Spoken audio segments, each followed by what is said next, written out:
Meal planning is something I always encourage, but it can be kind of confusing how you can meal plan but also eat intuitively. So today we're going to talk a little bit about that. Hey guys, welcome back to my channel. If you're new, I'm Melissa. I'm a dietitian and we talk about food and nutrition and stuff, so make sure you subscribe if you like that sort of thing. Today we're talking about meal planning and how I meal plan while still eating intuitively. So I like to consider myself an intuitive eater. I really try to not have any food rules, listen to my body. Of course, you know, everyone's kind of a work in progress, but like I said, meal planning is something I encourage and that I do almost every week. To me, if you don't have any type of plan for the week, you're just gonna like automatically go towards convenience items. You're gonna spend way too much money because you're either gonna like go out to eat because you don't feel like figuring out what to cook or going to the grocery store again, etc. So to me, having a plan really just kind of makes me feel like I'm organized for the week. It lets me know that I have healthy options in my house and options that I'm excited to eat and cook.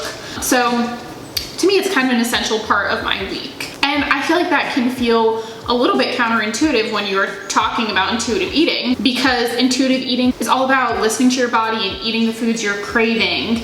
And it can feel like kind of regimented to have a meal plan. So I totally understand how that can be kind of confusing. And if you're just starting out with intuitive eating and you really are trying to like listen to every single cue that your body gives you and giving yourself full unconditional permission to eat and like really tune into those cravings, maybe meal planning isn't for you quite yet. But I feel like once you have intuitive eating down, you are able to listen to your body enough while also knowing that there's a practical element to making sure you have enough food in your house, you know? So for me, I really feel like it's about options. I like to have plenty of options in the house, and I like to plan my week of here are the things that I want to cook and I'm going to cook and the ingredients I need for those things, but there's nothing holding me to like, this is what I have to have on Monday, this is what I have to have on Tuesday.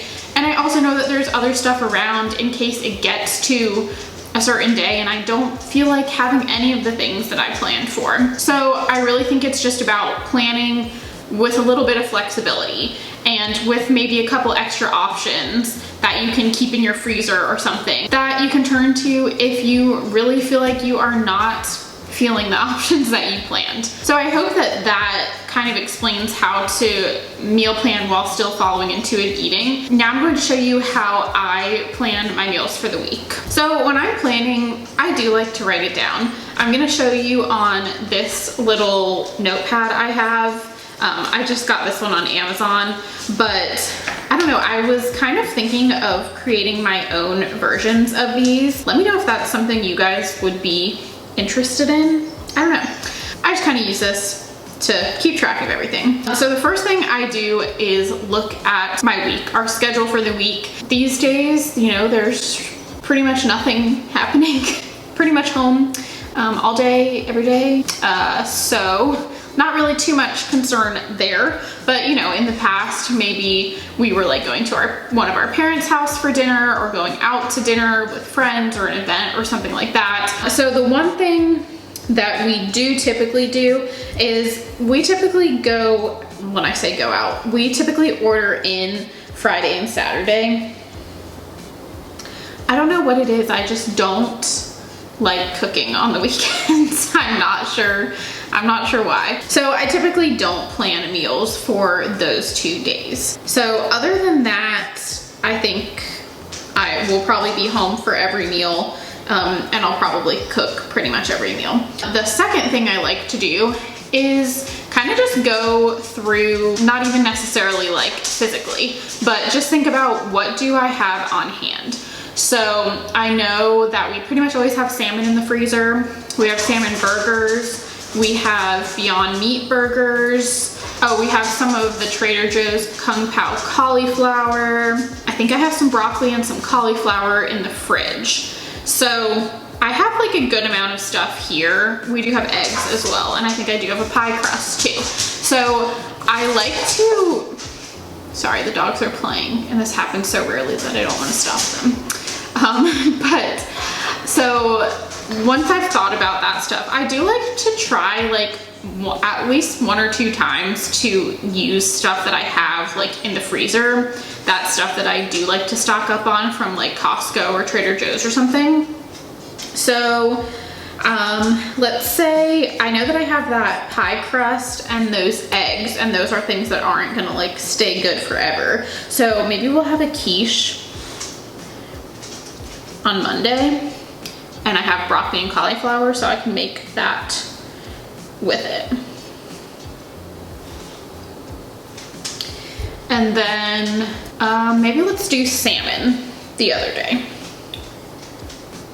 because we can kind of make that whatever sauce we really want. So I'm just gonna write those 2 things down just because now I know what I have. And you know, I'm probably not gonna wanna cook anything fancy on Sunday, so maybe let's do the Trader Joe's cauliflower with rice on Sunday.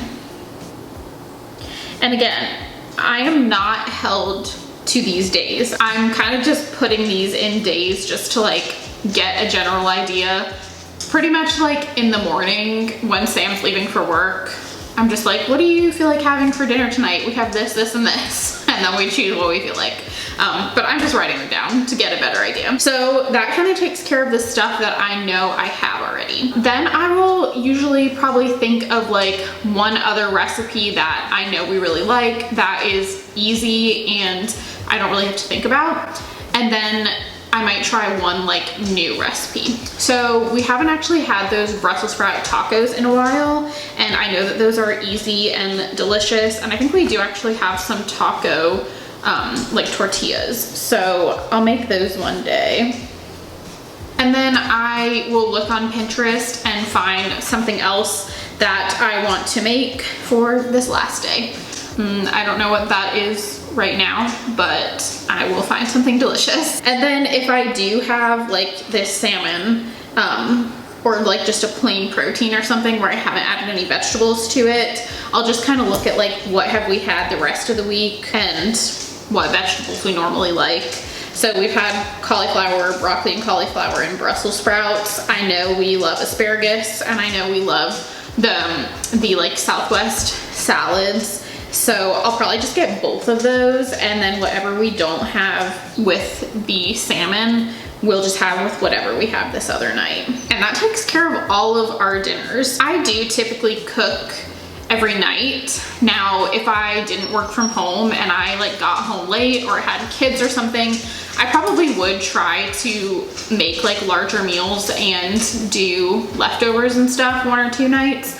But since I do have the time right now, cooking every night doesn't bother me, and all of these recipes are so easy that I don't think any of them take me longer than 30 minutes. So breakfast for me is easy. I have the same thing every single week, and I typically just need to get yogurt. I stay pretty stocked on the other ingredients that go in my yogurt. And then lunch is really the only other thing. So I do really like to make a large batch of something at the beginning of the week and then just eat it throughout the week, or at least like 3 to 4 days of the week. Since it is finally starting to feel a little cooler outside, I probably want to make soup this week. I actually made a really good like white bean soup last week. I'll link the recipe for that below. And I kind of think I want to make that again this week because I do have some beans already in the pantry, and that lasted me 4 days.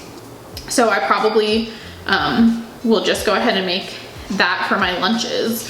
Lunches are something that I do just like to have the same thing every day because I just don't feel like cooking in the middle of the day every day. And like I said, I do keep other options in case I don't feel like that. I have eggs in the fridge. I have some like Trader Joe's frozen meals. I have some Trader Joe's like Indian food in the pantry. So I have those options if it gets to a day and I'm really craving something else and not this soup. And then the last thing I do is just kind of make sure I have a snack or two in the pantry or in the fridge.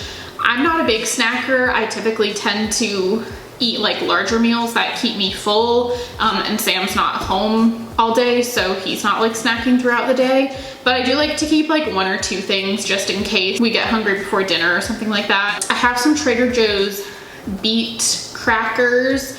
in the pantry, but I have been loving apples and peanut butter.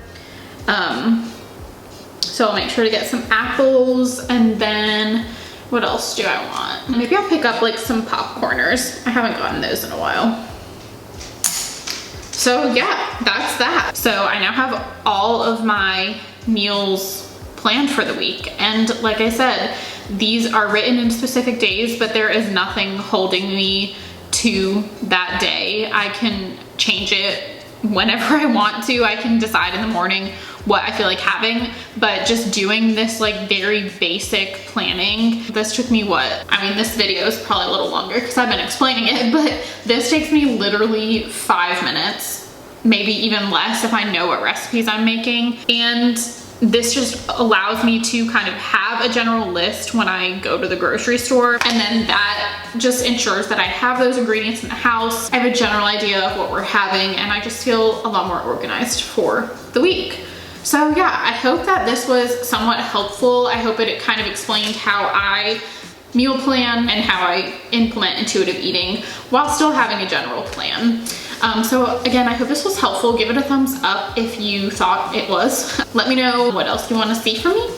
Subscribe if you have not already. I very much appreciate it. And yeah, thank you so much for watching, and I will see you next time. Bye.